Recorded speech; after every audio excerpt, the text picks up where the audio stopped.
Breakup ஆகி வந்த பசங்களுக்கு தான் எக்ஸ்பீரியன்ஸ் அதிகமாக இருக்கும். இல்ல பாஸ்ட் இருந்தாலும் பரவாயில்ல சார். ஃப்ரெஷ்ஷாக இருக்கிற பசங்களும் பிடிக்கும், லவ் பண்ணி பிரேக்கப் ஆன பசங்களும். சரி ஃபர்ஸ்ட்டாக இருக்கணும் செகண்டாக இருக்கணும் அப்படிங்கிறது அந்த விஷயம் இல்லை. ஆக்சுவலாக பிரேக்கப் ஆகி வந்தவங்க இதுதான் நல்லா இருக்கும்.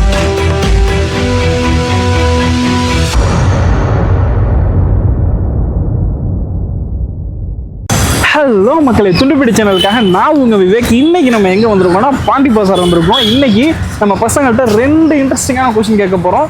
நானே ரொம்ப எக்ஸைட்மெண்ட்டாக இருக்கேன் என்ன சொல்ல போகிறாங்கன்னு. வாங்க போய் கேட்கலாம். சிஸ்டர், உங்கள் பேர்? ஆனிகா. ஆனிகா. ஆனிகா. லவ் பண்ணி பிரேக்கப் பண்ண பசங்களை உங்களுக்கு பிடிக்குமா, இல்லை அவன் ஃபஸ்ட்டு என்னதான் லவ் பண்ணணும், என்ன மட்டும்தான் நினைக்கணும் அப்படிங்கிற மாதிரி பசங்க பிடிக்குமா? அப்படிலாம் இல்லை, பிரேக்கப் ஆகி வந்த பசங்களுக்கு தான் எக்ஸ்பீரியன்ஸ் அதிகமாக இருக்கும். அந்த பையனுக்கு பயம் இல்லை.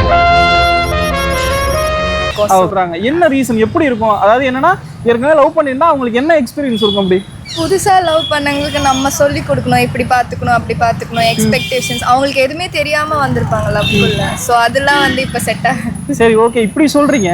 அந்த விஷயம் அவனுக்கு தெரிஞ்சிருந்தா அந்த லவ்வே அவனுக்கு செட் ஆகிருக்குமே. தெரியாதனால தானே பிரேக்கப் பண்ணுச்சு.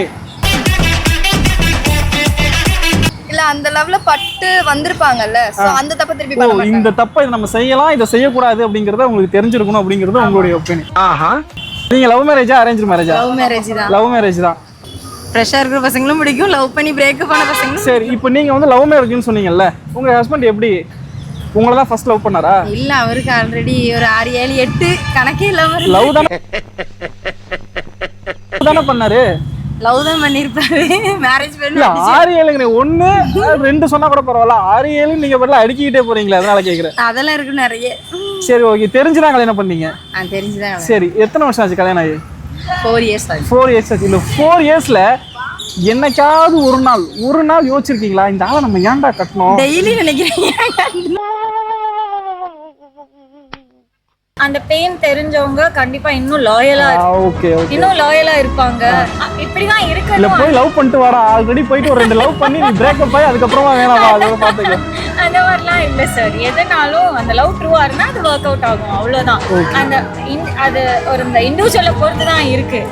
சோ அவங்களுக்கு பாஸ்ட் இருந்தாலும் எங்களுக்கு ஓகே, இல்லனாலும் ஓகே. அந்த லவ் ட்ரூவா லவ் பண்ணா அது ஒர்க் அவுட் ஆகும். ஏன் ஆல்ரெடி லவ் பண்ணி பிரேக்கப் பண்ண பசங்க யாரும் ஃபீல் பண்ணாதீங்க. இந்த மாதிரி பொண்ணுங்கலாம் நிறைய வாண்டட், பாத்துக்கலாம்.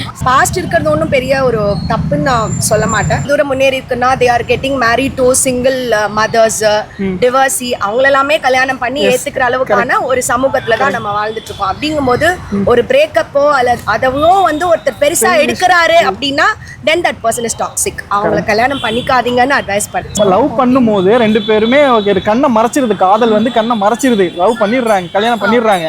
ஒரு 6 மாசம் கழிச்சு வச்சுக்கோங்களேன், சண்டை வரும்போது அதை சொல்லி காட்டுறாங்களே, அது நல்லதா கெட்டதா? இல்ல, அது கெட்டதுதான். ஏன்னா உங்களுக்கு தெரிஞ்சுதான் நீங்க அவர் வந்து மேரேஜ் பண்ணீங்க. கண்டிப்பா. இருந்தாலும் கோவத்துல அதை வளரி விட்டுறாங்களே, அப்படிங்கும் போது இவங்களுக்குள்ள ஒரு மிஸ் அண்டர்ஸ்டாண்டிங் வந்து அது கேட்டா மூட் ஸ்விங்னுவாங்க. ஆமா.